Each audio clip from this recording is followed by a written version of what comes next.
My mother perished during childbirth, and my aunt, disregarding all opposition, wed my father as his second wife.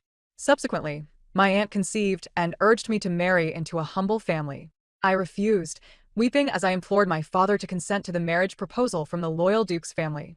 I would rather wed a paralyzed, fated nobleman than share a humble existence with a scholar from a lowly background. The entire city whispered behind my back, casting disparaging remarks. My father's heart grew cold, while my aunt, with tear-streaked cheeks, feared for my well-being. Bah! Spare me your pretenses. I can hear your sordid thoughts all too clearly. 01 For over half a month, I languished upon my sickbed, while my aunt urged me persistently during that time. She wished to wed me to my uncle's distant cousin, Song Ruching. The Song family, consisting of a widowed mother and her orphan son, had relied on my aunt's assistance for many years. Initially, they were beneath my aunt's notice. But upon hearing of Song Ruching's recent success in the imperial examination, she suddenly extolled his elegance and remarkable demeanor. My inquiries have revealed that although the Song family is in decline, Song Ruching is diligent in his studies and surely has a promising future ahead. The implication was clear: impoverished now, yet with potential for prosperity. My previously suppressed cough returned with a vengeance, and Fulling, who had been watching over me for quite some time, hastily approached to rub my back. The medicinal concoction she held had long since cooled, yet my aunt feigned ignorance. Your mother passed away early.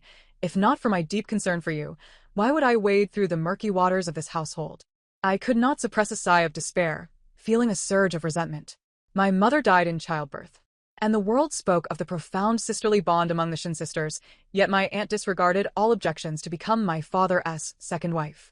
She was in the bloom of her youth at that time, while my father was over a decade her senior. The maid accompanying the dowry whispered gently in my ear, "If it weren't for you, your aunt could easily secure a better match." In my youth, I was easily swayed by such tactics, often defending my aunt's interests. I drove away my father's favored concubine, incurring the wrath of my grandmother, who had previously favored me. Even before reaching adulthood, I had already earned a reputation for being willful and arrogant.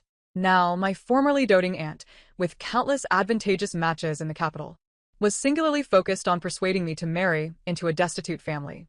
Leaning against the bed, I squinted at her slightly protruding belly. The fetus was barely 3 months along, yet she was already eagerly planning for its future. Whether Song Ruching was a good match or not mattered little. The distant Song family was precisely what my aunt desired. Moreover, my uncle was utterly compliant to her wishes, able to manipulate the Song family as easily as one crushes an ant. After all, she had been administering potent concoctions to me for quite some time, and since I had not perished, she believed that once I entered the Song household, even a mysterious death would not implicate her. I had initially thought my aunt genuinely cared for me until that fateful day when, after a bout of coughing that left me dizzy, I began to hear the thoughts of those around me. My aunt stated that she did not wish for me to be entangled in the affairs of the highborn. The Song family, being few in number and lacking in scheming, was deemed a suitable match for my straightforward nature. Yet, I could distinctly hear her true sentiments. If this sickly creature were to perish on the journey, it would be for the best. If only the poisons had been stronger, both mother and daughter would have perished, leaving behind only a troublesome remnant. I realized then that my mother had died unjustly, but my aunt's sudden wariness towards me stemmed from something far more sinister. A few months prior, my aunt had not visited Kueishui for quite some time, and after lying ill for several days, I grew worried and hurriedly pushed open the door, only to find a young man hastily rising from behind the bed curtains. My aunt claimed he was a physician summoned for her ailment. If he were indeed a healer, why the need for such furtive haste? At that moment I thought little of it. Perhaps from that day forth, my aunt had plotted my demise. Thus, when my father came to inquire about my health one day, I conceived a plan. He returned from the main hall in a dour mood, sitting at my bedside. Lost in thought, he pondered why the emperor had suddenly proposed a marriage for the ailing Duke of Zhongwu that morning in court. On the surface, it appears to relieve the emperor's concerns, yet who can truly fathom the depths of such matters? My father's thoughts began to stir, and he had contemplated my fate several times. The Song family may lack status, yet Song Ruching possesses some talent. Wanting would surely find it intolerable to suffer indignities. However, if I could align with the emperor's wishes, it would indeed be a match with the Duke of Zhongwu. He, a mere military man, could hardly grasp the intricacies of such relationships. He merely sought to find the most advantageous outcome. My mind churned with possibilities. Yet I quickly realized that this might be my chance to secure a peaceful future. No matter how far-reaching my aunt's influence, she could not reach into the Duke's household to claim my life. Furthermore, with the title of the Duke's wife, I would surely find a way to avenge my mother's grievances. After half an hour had passed, my father had neglected to inquire about the improvement of my condition. Seeing me gradually succumb to slumber, he sighed and exited with a frown. I immediately opened my eyes, summoned Fuling, and whispered a few words in her ear. She nodded repeatedly, though hesitantly. "Miss, does this truly mean you need not marry into the Song family? I have heard from those in the outer courtyard that the mistress has already begun preparing your dowry." I urged her to proceed without worry. At this moment, it seemed our only escape. Before long, news spread throughout the capital that the benevolent emperor intended to arrange a marriage for the paralyzed Duke of Zhongwu. Instantly, the noble ladies of high birth recoiled in horror, fearing association with such a fate. As the opportunity matured, I consumed 2 bowls of bird's nest soup, invigorated, and hurried to my father's study before he returned from court. Upon entering, I immediately knelt, and the incense had blurred my vision, causing tears to stream down my cheeks. "I implore you, father, to petition the emperor on my behalf for the Duke of Zhongwu's hand in marriage. If you refuse, I shall remain kneeling here."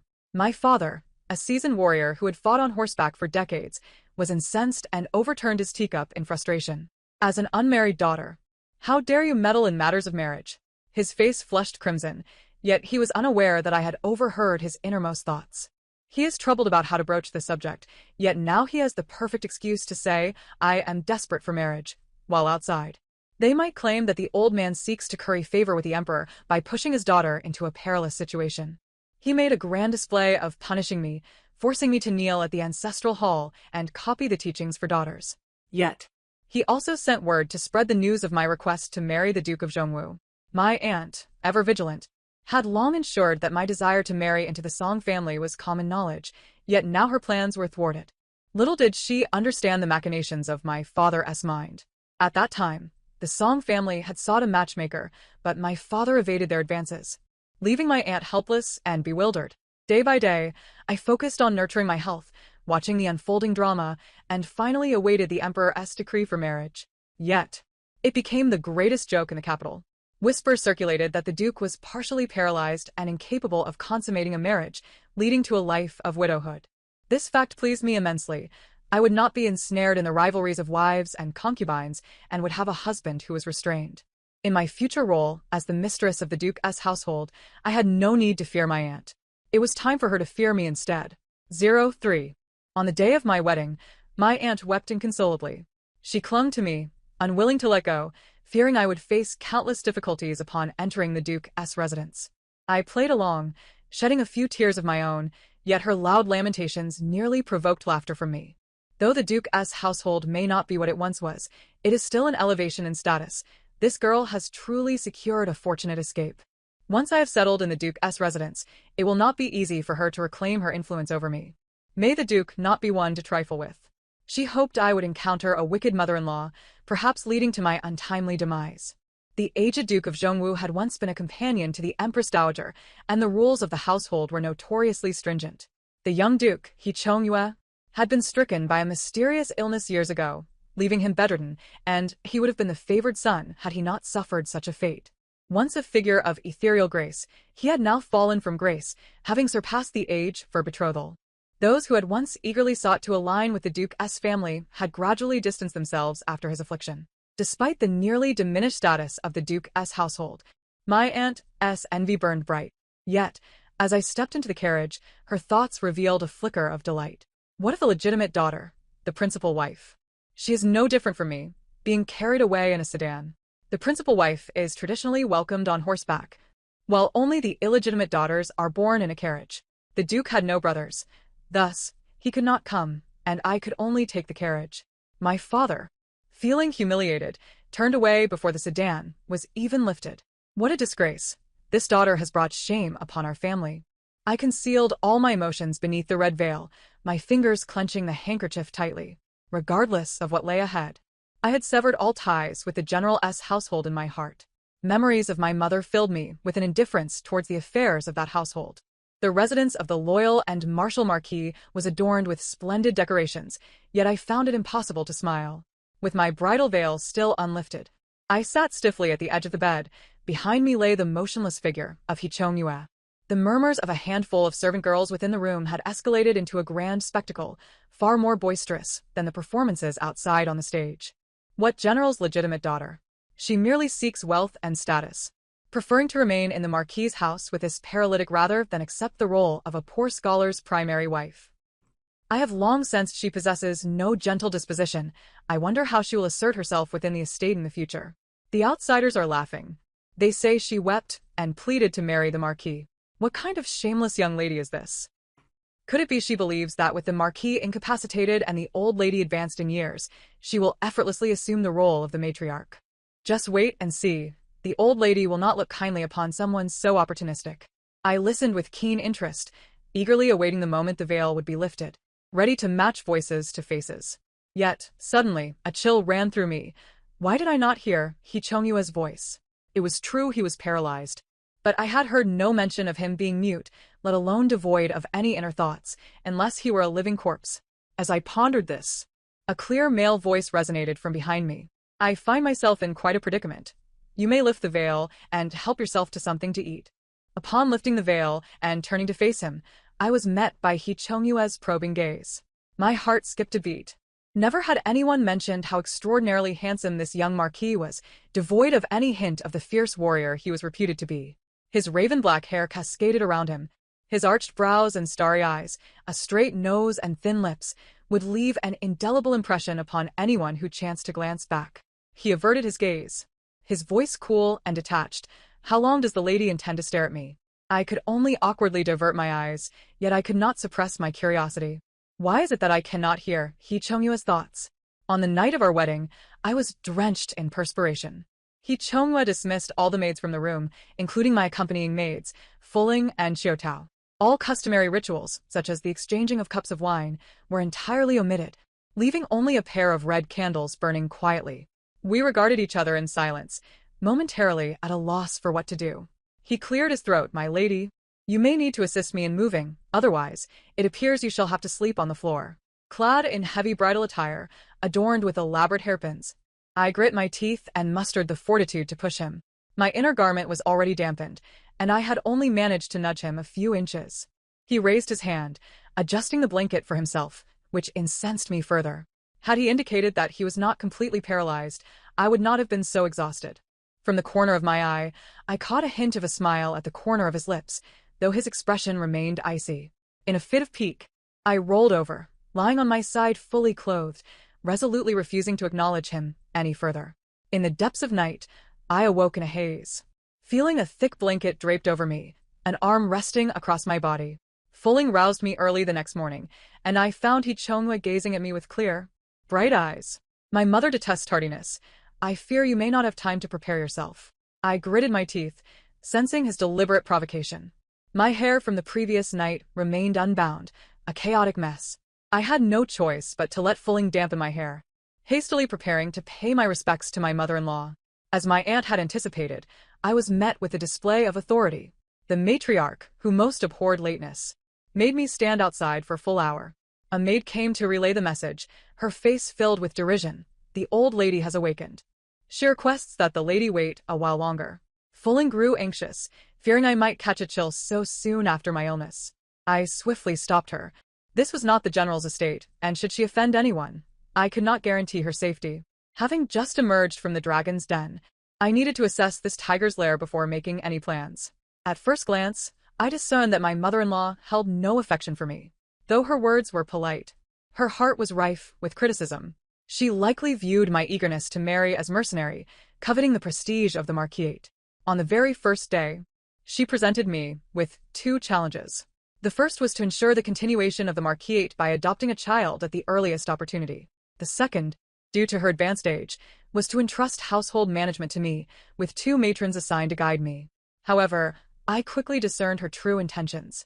These seemingly difficult tasks were, in fact, quite manageable. I served tea and approached her to knead her shoulders. Initially, she stiffened, but gradually, she relaxed. The 2 matters you mentioned are undoubtedly pressing, but the first cannot be rushed. Not to mention that a newlywed daughter-in-law should not be in such haste to find an heir. Others might think I fear for my position as the matriarch. Furthermore, the Marquis has been unwell for several years. I have heard that the imperial physician has not declared him beyond recovery. Why must we rush regarding matters of succession? It would be wiser to wait a year or so before making further plans. My mother-in-law's resolve softened somewhat, and she conceded to my suggestion. I could not help but feel a twinge of pity for He Chongyue. What difference was there between him and me? His own mother did not advocate for him. And now, with the fear of him suddenly passing, the Marquisate could fall to ruin. The pretense of finding an heir was nothing more than a way to create a puppet for herself. As for the second matter, having two matrons to guide me is something I would gladly welcome. However, it is most unwise to relay messages twice. It would be better for me to consult you directly whenever necessary. What a farce, finding two matrons to serve as spies, passing along messages while simultaneously providing my mother-in-law with an escape route.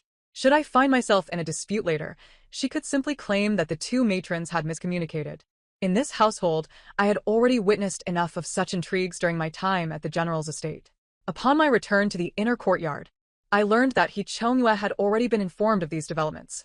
I braced myself for yet another storm, yet he seemed utterly unfazed, leisurely sipping tea, even inquiring, "Did your mother bestow upon you any heirloom jewelry?" My hands were empty, yet he produced a translucent jade bracelet from his clothing and placed it upon my wrist. "This was left by my mother. It does not count as an heirloom, as you are only the second generation." I looked at him with some astonishment. "Do you not wish to know why I insisted on marrying you?" He chuckled heartily. "Why should I inquire? Regardless of the reason, you are now my lawfully wedded wife. Voluntarily choosing to endure this situation, what need is there for questions?" This elusive young marquis, from whom I could not hear any thoughts, was indeed difficult to fathom. He explained that the old lady of the Marquisate was not his biological mother. She had adopted him after failing to bear children of her own. I had heard of the late Marquis's legendary exploits on the battlefield, single-handedly facing 100 foes, perishing in the northern frontiers. Yet, matters of concubines within the inner chambers were private affairs, unknown to outsiders. Thus, you need only maintain a facade. There is no need to burden yourself with the expectation of being a dutiful daughter-in-law. At once, I grasped his underlying message. I had indeed entered a den of tigers. Was he suggesting I disregard the old lady and seize power?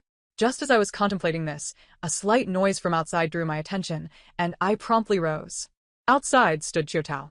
"My lady, someone from the general's estate inquired whether, on the day of your return, you and the Marquis require someone to escort you." I scoffed. "For my return, I shall naturally ride in the Marquisite's carriage. There is no need to trouble my aunt to send someone to fetch us. When I married, I had only brought Fulling with me, who had accompanied me since childhood. It was reasonable for her to serve as my maid. Yet, my aunt insisted on sending Chiotao, claiming she wished to spare me additional care, but her intentions were far more ulterior. Did she truly believe I had not overheard her scheming that day? Even if he is a paralytic, having a beauty by his side, does she really think the Marquis would not take a concubine? Her decision to send Chiotao was laden with ulterior motives, seeking to ascertain whether the Marquis was truly incapable of consummation. In a grand estate without an heir, I shall see how she can maintain her position as the matriarch. On the day of my return, He Chongyue was carried onto the carriage by the steward. The Marquisite's carriage was custom-made, extending over 3 meters, allowing him to lie comfortably. However, as it traversed the streets, it attracted considerable attention and speculation. The carriage of the Marquis's residence, indeed, resembles a grand coffin, I mused, seated within, while He Chongyue beside me closed his eyes in meditative silence, seemingly indifferent to my thoughts. Upon our arrival at the general's estate, my aunt and father had been awaiting us outside for quite some time. As the attendants carried the Marquis inside, I couldn't help but notice the deepening gloom in my father's gaze. What a sin it is to seek such a son-in-law. My aunt, however, wore a troubled expression on the surface, while her heart danced with delight. This life of enforced widowhood may stretch on for decades. Let this wretched girl endure her fate in due time. It seemed that she had already discerned the recent lack of activity within the household. I feigned ignorance, smiling brightly as I made my way inside amidst the throng. At the banquet table, my father poured his own wine, his countenance growing darker with each cup he consumed, though he refrained from expressing his ire openly. What a waste it is to have a daughter enter the fray, yet receive not a single word of praise from the emperor. Those old geezers flatter me to my face for allying with the Marquis, yet behind my back, they mock me mercilessly. I smiled sweetly as I filled his cup, but he shot me an irritated glance, taking it only to place it heavily back on the table. At that moment, my aunt interjected, "Your uncle's wife has proposed several matches for the Song family. Yet none have come to fruition. It has ultimately hindered this child." The words left her lips, only for her to immediately panic. "Oh dear, the Marquis is here. Why do I bring this up?" I suppressed a chuckle. With her frail disposition, such matters are even more taboo. A young woman of marriageable age shamelessly seeks to climb higher. Which man could tolerate that? Unexpectedly, He Chonghua broke his silence with a laugh. "With neither a betrothal nor an agreement, this is but a figment of imagination, hardly a matter of delay." I was momentarily taken aback. Was he speaking in my defense? After my aunt failed to gain any advantage, and my father remained distracted, I departed with He Chonghua after lunch. Following this, Jiutao seemed to act on my aunt's instructions, seeking every opportunity to serve He Chonghua closely. I chose to turn a blind eye, diligently organizing the estate's accounts. Upon entering the Marquis' residence, I sought a way to live independently, free from my aunt's machinations. I had long grown accustomed to the subtle and overt rivalries among the wives and concubines within the high gates. I understood well that wielding the authority to manage the household was far more practical than clutching a man's heart. Though outsiders might accuse me of coveting wealth, I was determined to marry into the Marquis' family, for there was no match in the capital more suitable than this. My refusal to wed into the Song family was never due to their lack of fortune, but rather my awareness of their subjugation to my aunt and uncle. Even if Song Ruching truly cared for me, how many trials could he withstand in the face of fame and fortune? If I were to marry, I would choose someone whose authority would remain unchallenged, someone beyond the reach of my aunt's influence. Who else, if not the loyal and unambitious Marquis Zhongwu? Being the mistress of a Marquis' household is no easy task. No one has taken the time to teach me, but having witnessed my grandmother and aunt in fierce competition since childhood, I find little difficulty in navigating this realm. My greatest obstacle, however, lies in those old retainers. With each new ruler comes a new set of officials. Though my mother-in-law verbally granted me the authority to manage the household, the staff continued to heed her every command. Just examining the accounts took several days. They either deflected my inquiries or insisted on consulting the old matriarch first, seemingly aware of my reluctance to approach her. By the first day of the new month, it was my turn to pay my respects to my mother-in-law. I instructed Fulling to bring the accounts and summoned the various stewards to await me in the courtyard. After exchanging pleasantries over tea, I invited them inside. My mother-in-law looked up at me with some surprise, her heart racing with alarm. "What scheme does she have in mind?" I smiled gently. "Several accounts require clarification, and I must trouble you, mother, to assist me in this matter." The stewards, having anticipated this, concealed the falsified accounts on their persons. Yet I chose not to inquire about those. "Fulling, bring forth the accounts from those several apothecaries. I must ask the stewards if these dozens of pounds of deer antler are indeed meant for the Marquis' meals." My mother-in-law's expression shifted subtly, her gaze sharp as she scrutinized the stewards. But I knew she was signaling them. The stewards immediately grasped her intent. "The Marquis' medicinal ingredients are provided according to the physician's prescriptions. We simply fetch them from the pharmacy. The quantity used is determined by the physician and the pharmacy. I am merely a runner. How could I possibly know the intricacies?" That was precisely the response I wanted. Since the stewards are unclear on these matters, I must appoint someone who is knowledgeable to handle them in the future, to spare the stewards from unnecessary toil and tears, for their efforts would be in vain. My mother-in-law remained impassive, inquiring if I had a suitable candidate in mind. I suggested He Wu from the front courtyard. His family has long been in the medical profession, naturally making him more familiar with these matters than most. My mother-in-law found it difficult to refute, only managing a reluctant acknowledgement, though she cautioned that any mistakes could jeopardize the Marquis' health. He Wu had been in the household for several years. He was taciturn and lacked the art of flattery, but he had been thoroughly dominated by the other stewards. Given this new assignment, he would undoubtedly apply himself diligently, and in a remarkably short time, he sorted the accounts for the medicinal supplies with clarity. I did not shy away from He Chonghua, detailing each entry for him. This single item alone saw a substantial loss of silver notes each year. He simply smiled and replied, "Now that you manage the household, it is only fitting that you have the final say." Following this, I gradually replaced several stewards overseeing different accounts in the outer courtyard and changed a significant portion of the inner courtyard servants for various reasons. Finding fault was far too easy. A casual stroll around the courtyard allowed me to overhear many of their hidden schemes. Originally, The servants had relied on the Marquis's favor, and my mother-in-law was a lenient overseer, leading to plenty of opportunities for the servants to line their pockets. If they thrived through such means, why shouldn't I replace them with my own people who would at least heed my commands? News from the general's residence frequently reached me, revealing that my aunt had sent people several times to clandestinely meet with Chiotao, likely dismayed that she had yet to capture the Marquis's attention, and was now contemplating alternative schemes. One day, quite unexpectedly, she managed to find a renowned physician and brought him personally to our doorstep. A flicker of recognition stirred within me as I recalled the face of a young man. With my aunt now heavily pregnant, she walked with her hands resting on her waist, flanked by 3 or 4 maidservants, her demeanor undoubtedly more imposing than before. Upon seeing me, she immediately burst into tears, lamenting how gaunt I had become. I suppressed my revulsion as we exchanged pleasantries. It was absurd. Despite the mental strain of running the household, I was well fed and well cared for, and I had actually gained a bit of weight. She introduced the physician, claiming his skills were extraordinary and might benefit the Marquis. Before I could voice my thoughts, my aunt hurriedly commanded, "Chiotao, take the physician to examine the Marquis." The physician, donned in a new outfit, kept his head bowed. But the moment he entered, I instantly recognized him. My aunt, meanwhile, discreetly stole glances at me. She couldn't possibly recognize him from that fleeting glance, could she? Her suspicion was confirmed as I maintained a serene smile, betraying no hint of my inner turmoil.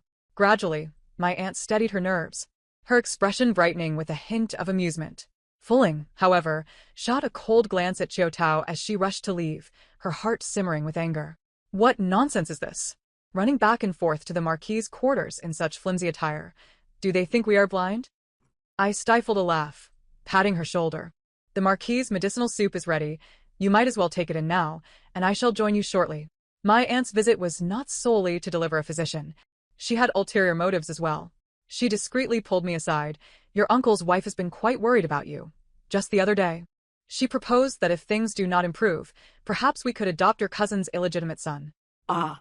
So she intends to not only arrange for a favored concubine for the Marquis, but also to introduce a child to inherit the Marquis's estate? I wore a composed smile. I appreciate the concern of both my uncle and you, dear aunt, but the matter of adoption is still premature. It would be better to discuss it in a few years. My aunt grew anxious. That child is barely a month old. If you raise him as your own, he will bond with you as if he were truly your flesh and blood. Waiting a few more years may risk losing that connection. I could not suppress the cold laughter bubbling within me. When my aunt married into the family, I was but a mere infant, yet she nurtured me for over a decade only to wish for my demise. Words escaped my lips. The bond between mother and child is also subject to fate. Not everyone is as benevolent as my aunt has been to me. Let us speak of this another time.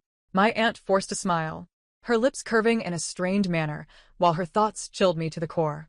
What do my maternal ties and fate have to do with you? Had it not been for the insufficient poison administered to your mother, this little pest would have long since met her end. She feared that her malice towards my legitimate sister could not be revealed to the world, thus she reminded me of it from time to time. The miraculous physician had worked wonders, and He Chongyue's health was visibly improving. This only served to heighten my aunt's satisfaction. Disregarding my feelings, she visited repeatedly, and the physician came to the estate as if it were his own home. I maintained an impassive facade, deliberately praising my aunt's compassion in front of Chiotao, suggesting that it must be difficult to secure the physician's services. Yet deep within, my desire for vengeance grew more fervent by the day. My mother was a legitimate daughter, who, upon marrying into the general's household, shared a profound love with my father, only to succumb to complications during childbirth. For decades, I had never considered that she might have been the victim of treachery.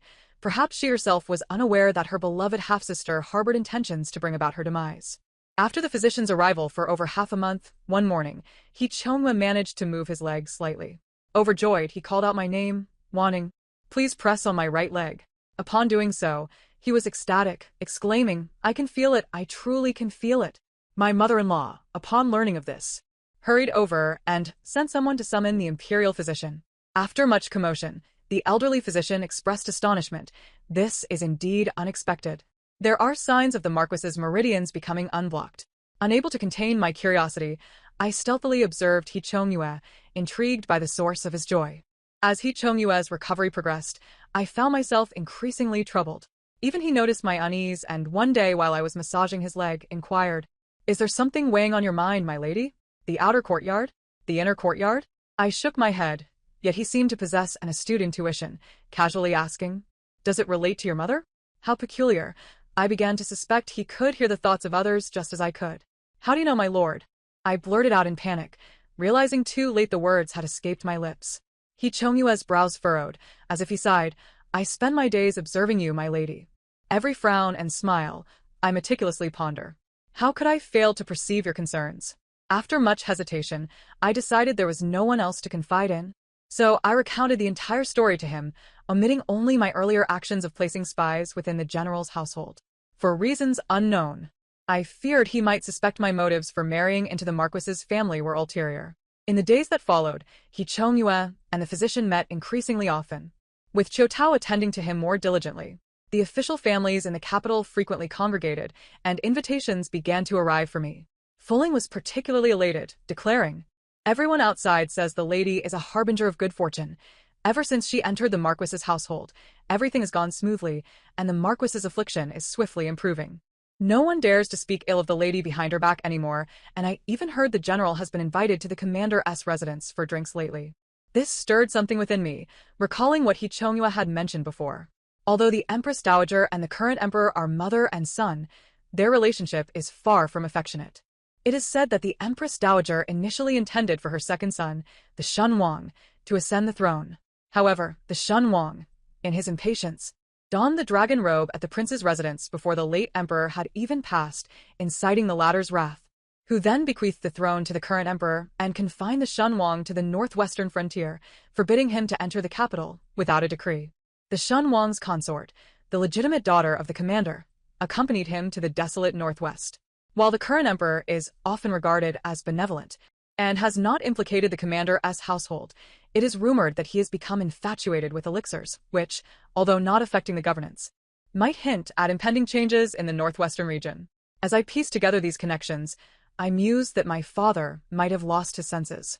Why choose to befriend the commander now, after so long? It seemed he intended to gamble with his life. Moreover, my heavily pregnant aunt visited, surprisingly to persuade me to allow the Marquis to take a concubine. With both hands cradling her belly, she slowly sat down, smiling. Initially, I was skeptical about the physician's claims regarding the Marquis's recovery, as it had been a short time. However, Chiu Tao, blushing and shy, mentioned that the Marquis is inclined to take her as a concubine.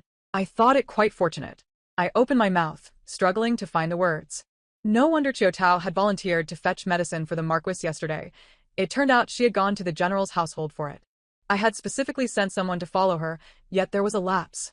After a moment's contemplation, I resolved to play along. Very well. If the Marquis is indeed willing, I shall certainly support this, especially since it concerns someone familiar. I smiled warmly, as if a slumbering person had found a soft pillow to rest upon. In recent days, my mother-in-law had been unwell.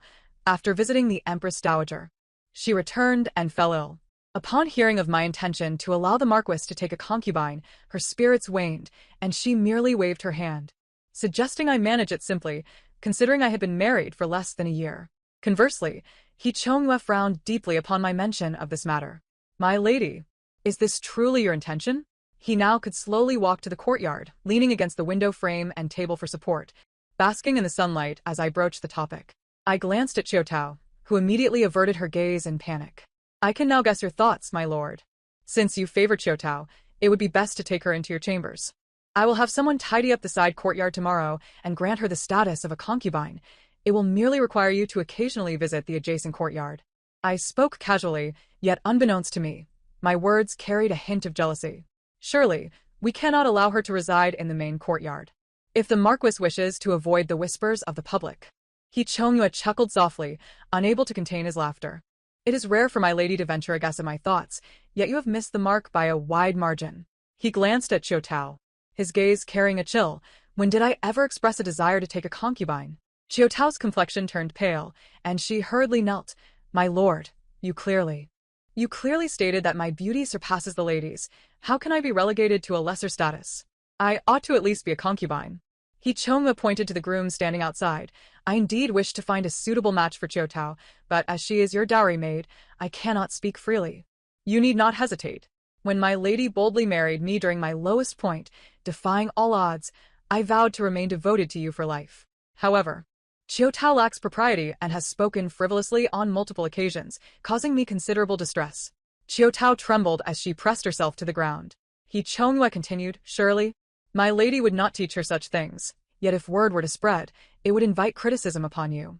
Hence, I shall arrange a marriage for Chiu Tao. Among the many servants in the household, there were certainly those of good standing, yet it seemed He Chongyue deliberately chose to marry her to that coarse groom. Chiu Tao was so frightened she fainted, and several matrons dragged her away, preparing her for the groom's humble abode that evening. My aunt received the news the following morning, and upon hearing it, she was so enraged that she smashed her dishes, endangering her pregnancy. As for He Chongyue's words, I could not discern their authenticity. I was merely astonished that my aunt's carefully laid scheme was thwarted before it could even unfold. I had arranged for my informants in the general's household to report every hour. My aunt was in labor. Blood flowed in torrents, and it was said she cried out until her voice was hoarse. My father had recently been dispatched by His Majesty to the northern Jiang region to provide aid to the flood victims, transporting carts laden with provisions and clothing. And he had likely only traversed part of the journey. The city was bustling with midwives flitting in and out of the general's residence. They entered with an air of calm confidence, but emerged in a state of utter disarray. I found solace beneath the wisteria trellis in the courtyard, sipping spring tea while my companion, Fuling, animatedly recounted amusing tales. Chiu Tao knelt before me yesterday, pleading to meet the lady of the house, claiming that due to her years of service at the general's residence, she should be allowed to return and engage in some menial tasks. I chuckled softly. Taking a sip of tea, she is beseeching the wrong person. She ought to implore the lady of the general's house. Once a woman of official lineage, she had been relegated to the status of a servant. Yet she foolishly believed my aunt's words and harbored aspirations of ascending to the Lord's bed and claiming the position of the principal wife. Did she think I was oblivious to the schemes she plotted in my presence? As long as the Lord's heart remains with me, the general's wife will undoubtedly find a way to see me replaced. What noble ladies can retain a man's heart? How many have met with a favorable end? She even schemed early on about how to eliminate me discreetly, ideally framing Fuling for the deed. You see, she could not even tolerate the maidservants by my side. Such a person is indeed a product of my aunt's meticulous training. The steward of the general's residence, drenched in sweat, was ushered in. Miss, it appears that the lady. I feigned a look of alarm. What are we waiting for?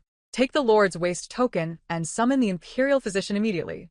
Observing the steward, caked in mud and limping, I understood that his journey had been particularly arduous.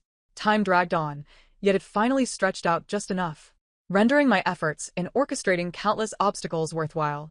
When the imperial physician arrived at the general's residence, it was already too late to salvage the situation. The male infant had suffocated within my aunt's womb, and she was bleeding profusely. It was unlikely she would conceive again, akin to a barren tree blossoming. My aunt fainted from her grief. In the dead of night, the empress urgently summoned the midwife to the palace, and shortly after, dispatched a gray-bearded eunuch to request my presence as well. However, by the time the message reached me, I was already within the confines of the general's residence. I covered my mouth and nose as I approached my aunt's bed, the stench of blood permeating the air, while outside, a throng of trembling maidservants knelt, their sobs echoing. I waited for her to awaken. Just after the second watch of the night, a clamor of clashing weapons erupted from outside. My aunt remained with her eyes tightly shut, yet I could hear her thoughts loud and clear. As long as the general returns, I still have a chance. You have no chance left. When you awaken, open your eyes. I could not suppress a smile, a sense of exhilaration bubbling within me, reaching its zenith when I met her suddenly opened gaze. My aunt's voice was a mere whisper, wanting your brother. I have no such fortune. What brother? Her complexion shifted as she spoke. Wanting. Why do you address me in such a tone? Having reached this juncture, I could no longer feign civility. That deceased infant? The physician has just taken blood and compared it to my father's, and they share not a single connection. How can you claim him as my brother? How could this be? She weakly protested, attempting to rise but collapsing back onto the bed in exhaustion. Aunt, did you not use the same method to cause my mother's demise during childbirth? How can you not recognize the familiarity? Her face turned ashen. No, it cannot be. Several arrows whooshed through the paper window, landing on the floor within. I edged closer to the bed. The two maidservants you bribed back then promised to return to freedom after fulfilling their task. And what was the outcome? One perished, and the other was gravely injured. I touched the jade bracelet on my wrist. The severely injured one, her face disfigured. I only managed to locate her a few months ago. This fallen maidservant had taken He Chongyue several months to find, and by the time she was rescued, she was on the brink of death. I had arranged for her to be nourished with medicine for a long time. I needed not utter a word. I had clandestinely placed this maidservant filled with hatred into the general's residence as a menial worker. She then employed the same nurturing methods and the same seeking medical help strategies on my aunt. My aunt coughed up a mouthful of dark blood, and when she looked at me again, her eyes were filled with despair. Keeping you around has indeed been a curse. I should have allowed the Song family to tarnish your virtue from the outset, preventing you from having the backing of the Marquis. Your mother was merely a legitimate daughter. Yet she overshadowed me at every turn, and in the end, what did it amount to? The body's still warm, and the general has taken me as his wife. How long had she been married to the general? I have endured in this residence for over a decade. Even if the general were to learn the truth now, how could he bear to part with me? I could not help but feel a twinge of pity for her intellect, wasted over the years. Surely you do not believe my father, a military general, was truly sent to transport disaster relief supplies? He is comfortably residing in our estate on the outskirts of the capital. If he truly cared for you, would he not have appeared upon learning of your complications? My aunt's eyes widened in shock. The general. What esteemed physician? Merely a wandering sorcerer with whom you have entangled yourself for years. You were so eager to eliminate me because I stumbled upon your illicit affair, were you not? The Lord's affliction is nothing more than a ruse. He was merely seeking an opportunity, and you, in your impatience, delivered it to him on a silver platter. Do you truly believe a mere quack could orchestrate my demise? Those outside believed the Marquis had succumbed to a strange illness, losing the favor of the Emperor. Yet they were oblivious to the fact that this had always been a scheme conjured by the Emperor and the loyal Marquis. Since the day King Shun was imprisoned in the northwestern frontier, the Empress has longed for his return. The youthful and ambitious loyal Marquis was, after all, the Emperor's right-hand man in ascending to the throne, and thus became a thorn in the Empress's side. She had long exploited the discord between the Marquis and his mother, employing her tactics for years, even resorting to poisoning the Marquis. However, she underestimated the loyal Marquis, who had led troops into battle since he was merely a teenager. He saw through her scheme early on and chose to turn the tables, feigning illness for years. As obstacles were cleared away, the Emperor became enamored with elixirs, and the Empress began inciting the generals to win over various military leaders, all to pave the way for King Shun's return to the capital. I glanced outside to see flames illuminating the night sky. It seemed that the secret guards He Chongyue had left for me would not last much longer. I observed as my aunt's breathing became increasingly shallow, her face turning an ominous shade of blue. Yet she persisted in her questioning. When did the general find out? A few days ago, I had someone take that so-called physician to the outer estate. Given your audacity in repeatedly sending people to his door, do you think my father remained oblivious? It was only after my aunt's attempt to poison me that I connected the young man with her unborn child. During my convalescence in the residence, the physician visited numerous times. On one occasion, my father caught a cold, and after examining him, the physician frowned in confusion. I overheard his internal musings. It is indeed perplexing that the general can no longer father a child. Shortly after my mother passed, my father returned from a great battle, gravely injured. It was likely then that he acquired his hidden ailment. It is no wonder my aunt remained barren after so many years of marriage. I mused that my father, presently at the outer estate, would not let that physician escape easily. Yet before I could ponder further, a violent clash erupted, and 2 doors crashed down, a pristine white sword hurtling towards me. There was no escape within the confines of the room. I nearly believed my time had come. Yet, in a moment of sheer instinct, the sword was deflected by an incoming force, embedding itself in the intricately carved wardrobe. I opened my eyes to see He Chongyue, clad in battle attire, his cheeks stained with blood, while his sword pierced the neck of the cloaked assailant. "Madam, I have arrived too late." His voice bore a hint of urgency, starkly contrasting the calm demeanor he displayed. In a moment of vulnerability, I relinquished all my defenses and strength, only to be enveloped by the overwhelming stench of blood that rendered me dizzy. As I collapsed sideways, it felt as though I had fallen into a broad chest. When I awoke the following day, the sunlight flooded the room. I lay comfortably on the bed in the Vofu. Beside me was the anxious face of Fuling. Upon noticing my open eyes, she exclaimed in surprise and joy, "Madam is awake. Madam is awake." The door swung open with a heavy thud. Ano Chongyert entered clad in imposing armor, his eyes shadowed but illuminated by evident delight. Has it been accomplished? I could not help but inquire. He simply smiled, his hand resting on my abdomen. Thank you, madam. The outcome of this matter shall only be revealed in 10 months' time. I was momentarily taken aback. While Fu Ling could no longer contain her laughter. I meant the affairs of the palace. Only then did Fu Chongyet adopt a more serious demeanor. Everything has proceeded smoothly. The king was assassinated before he could reach the capital. The Empress Dowager had detained several officials' families, but last night, a sudden flood in the palace caused widespread panic, leading to minimal injuries. However, my thoughts immediately drifted to my mother-in-law. Neither the Empress Dowager nor your mother could be rescued. The expression on her Chongyet's face betrayed no emotion, as if he were discussing an unrelated matter. Reflecting on the chaos that had engulfed the city the previous night, the palace flood seemed unsurprising, further solidifying my belief that the current sovereign was resolute and had undoubtedly prepared for every eventuality. Noticing a flicker of evasion in her Chongyet's gaze, I pressed on, but are there any unforeseen developments? Your father-in-law returned to the manor this morning, sword in hand. It is said that your mother's corpse is in a lamentable state. I could almost envision my father's fury, especially given his unwavering compliance with my aunt over the past years. He Chongyet assured me that he had dispatched individuals to handle the matter discreetly, ensuring that no gossip would circulate. Yet my father-in-law insisted on divorcing my aunt, even in death. Very well, madam. May we now discuss the matter of our child? I had once asked He Chongyet when he began to trust me. After all, it was shortly after my return home that he laid everything bare before me. He paused for a moment, and when he met my gaze again, his expression was imbued with warmth. I heard that the legitimate daughter of the general was weeping and clamoring to marry me, so I patiently awaited your voluntary submission. He recounted how, years ago, during his first triumphant return, he rode through a throng of people welcoming him. A chubby little girl, cradled by her nurse, reached out and grasped his garment. Such a lovely child, wanting wishes to marry him as his bride. He lifted the little girl onto his horse, and to his surprise, she neither cried nor fussed, her hands clutching his cloak as she gazed at him intently. It was only when the general's household sought him out that he realized she was the legitimate daughter of the family.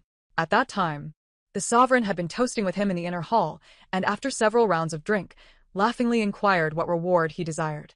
Feeling a bit tipsy, he replied, "In a few years, I request that your majesty grant me the hand of General Shen's daughter in marriage." The sovereign jested that this was a more profound victory than defeating General Shen in battle, yet unbeknownst to him, his longing was genuine. The story concludes here. Thank you for listening. I look forward to our next tale.